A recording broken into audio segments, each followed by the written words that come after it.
Hello friends, welcome back to my channel pin blush by Moumita. आज এই লুকটা আমি ম্যাকের ফাউন্ডেশন দিয়ে ক্রিয়েট করেছি। তোমরা অনেকেই বলো ম্যাকের ফাউন্ডেশন ইউজ করলে ভীষণভাবে স্কিনটা কিছুক্ষণ পরে গিয়ে অ্যাসি হয়ে যায়, ভালো লাগে না দেখতে। তো আজকে এই পুরো ভিডিওটা দেখো আর আমার কথাগুলো মন দিয়ে শোনো, তাহলে কখনোই ম্যাকের ফাউন্ডেশন ইউজ করার পরেও স্কিন অ্যাসি হয়ে যাবে না। তাহলে চলো আমরা পুরো ভিডিওটা দেখে নিই, আমি কিভাবে মেকআপটা করছি পুরোটাই দেখতে থাকো। আজকের এই লুকটা ক্রিয়েট করতে আমি কিন্তু শুধুই ম্যাকের প্রোডাক্ট ইউজ করিনি, আমি ম্যাকের সাথে একটু এইচডি প্রোডাক্টও মিক্স ম্যাচ করে কাজ করেছি। তোমরাও যদি আমার প্রসেসে কাজ করো তাহলে দেখবে মেকআপ কখনোই গ্রে বা অ্যাশি টাইপের হয়ে যাবে না। মেকআপটা ভীষণভাবে লং লাস্টিং হবে, তার সঙ্গে ভীষণভাবে গ্লোই থাকবে।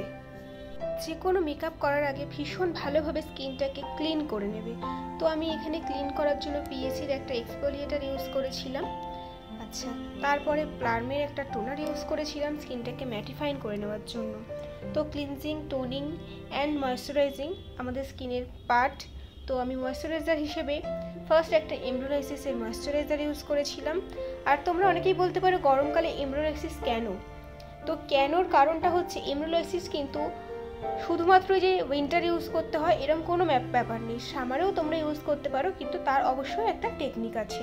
এমব্রোলাইসিসের ময়শ্চারাইজারটা ইউজ করার পরেই কিন্তু আমরা একটা ওয়াটার বেস ময়শ্চারাইজারও ইউজ করে নেব। দেখো আমি এখানে একটা লাভার্থের ময়শ্চারাইজার ইউজ করেছি।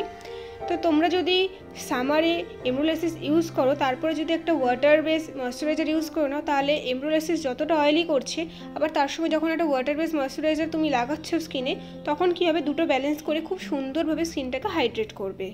তো আমি ক্লিনজিং, টোনিং, ময়শ্চারাইজিং করে ডাইরেক্ট এবার আমি আই মেকআপে চলে গেছি আইব্রোটা ড্র করে। কারণ হচ্ছে আমার স্কিনটা কিছুক্ষণ আমি রেস্ট দিলাম যাতে ক্লিনজিং, টোনিং, ময়শ্চারাইজিংটা স্কিনে খুব ভালোভাবে অ্যাবজর্ব করে নেয়, ততক্ষণে আমার আই মেকআপটাও কমপ্লিট হয়ে যাবে। আজকে আই মেকআপটা আমি খুব সিম্পলের উপর করার চেষ্টা করেছি, কিন্তু একটু অন্যরকম করার চেষ্টা করেছি। কাটক্রিজ তো আমরা মোটামুটি সবাই পারি করতে, তো কাটক্রিজের উপরেই করেছি, কিন্তু একটু পিঙ্কের টাচ রেখেছি। দেখো আই মেকআপটা খুব ভালো লাগবে তোমাদের অবশ্যই। যদি ভালো লেগে থাকে অবশ্যই একটা লাইক করে দিও আর কমেন্ট করে জানিও তোমাদের কেমন লাগলো ভিডিওটা। আর অবশ্যই ভিডিও ভালো লাগলে শেয়ার করে নিতে ভুলো না। শেয়ার করলে তাহলে আরও তোমাদের মতন আরও সবাই দেখতে পারবে আর মেকআপটা শিখতেও পারবে। কথা বলতে বলতে আমার আই মেকআপটা অলমোস্ট কমপ্লিট হয়ে গেছে। আমি একটা আই প্রাইমার ইউজ করলাম, ওটা ছিল ইন্ডালজিও। তারপরে আমি বেনিফিটের একটা প্রাইমার ইউজ করলাম। দেন আমি পিএসির একটা স্ট্রোব ক্রিম ইউজ করলাম যাতে স্কিনটা খুব ভালোভাবে ইনার গ্লো দিতে পারে। তো দেখো তারপরে আমি একটা ইউজ করেছিলাম ফরএভার 52 গোল্ড ওয়াটার। তোমরা কিন্তু এই গোল্ড ওয়াটারটা ইউজ করতে পারো মেকআপের জন্য, যে কোনো মেকআপের ক্ষেত্রে ভীষণ ভালো গ্লো করে এটাতে। তো দেখো তারপরে আমি একটা নাইকার ইলুমিনেটর ইউজ করেছিলাম। দেন ফরএভার 52 কনসিলার প্যালেট থেকে আমি স্কিনটাকে কনসিল করে একটা বেস ইউজ করেছিলাম ফরএভার 52 থেকেই। তারপরে আমি ম্যাকের লিকুইড ফাউন্ডেশনটা ইউজ করেছিলাম। এতে কি হবে, আমাদের যে স্কিনে অক্সিডাইজ হয়ে যাওয়ার চান্স থাকে সেটা কিন্তু আর হবে না। আর অবশ্যই ম্যাকের ফাউন্ডেশন যখন অ্যাপ্লাই করবে স্কিন থেকে অন্তত 2 টোন সেট লাইট ইউজ করবে, যাতে ওটা অক্সিডাইজ হলেও তোমার ঠিকঠাক স্কিন টোনে এসে সেট হয়ে যায়। তো দেখো মেকআপ আমার অলমোস্ট কমপ্লিট হয়ে গেল। সব কটা ক্লিপ আমি দিতে পারিনি বা খুব স্পিডে দেখাতে হয়েছে, কারণ নয়তো তোমরা বোর হয়ে যাবে।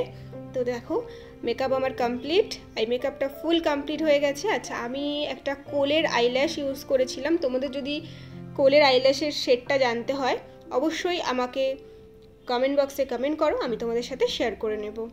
তো ফুল লুকটা দেখো, দেখে তোমরা অবশ্যই আমাকে জানিও তোমাদের কেমন লাগলো। তাহলে আমি নেক্সট আবার আরও ভালো ভালো ভিডিও নিয়ে আসবো। আর তোমরা কী টাইপের ভিডিও দেখতে চাইছো সেটাও আমার সাথে শেয়ার করে নিও। আর একটা কথা আমি তোমাদের সাথে শেয়ার করে নিই, আবার নেক্সট 15ই জুন থেকে ক্লাস স্টার্ট হচ্ছে। তোমাদের মধ্যে থেকে যদি কেউ মেকআপ আর্টিস্ট হতে চাও বা মেকআপ শিখতে চাও আমার সাথে কন্ট্যাক্ট করতে পারো। আমি খুব মিনিমাম রেঞ্জের মধ্যে মেকআপ শেখাই আর তার সঙ্গে আইএসও সার্টিফিকেটও আমি কিন্তু প্রোভাইড করি। তাহলে যদি ভালো লেগে থাকে একটা লাইক করে দিও আর কমেন্ট করে জানিও কেমন লাগলো। আর আমার চ্যানেলে নতুন হয়ে থাকলে অবশ্যই সাবস্ক্রাইব করে নিও, যাতে যে কোনো ভিডিও আসার আগে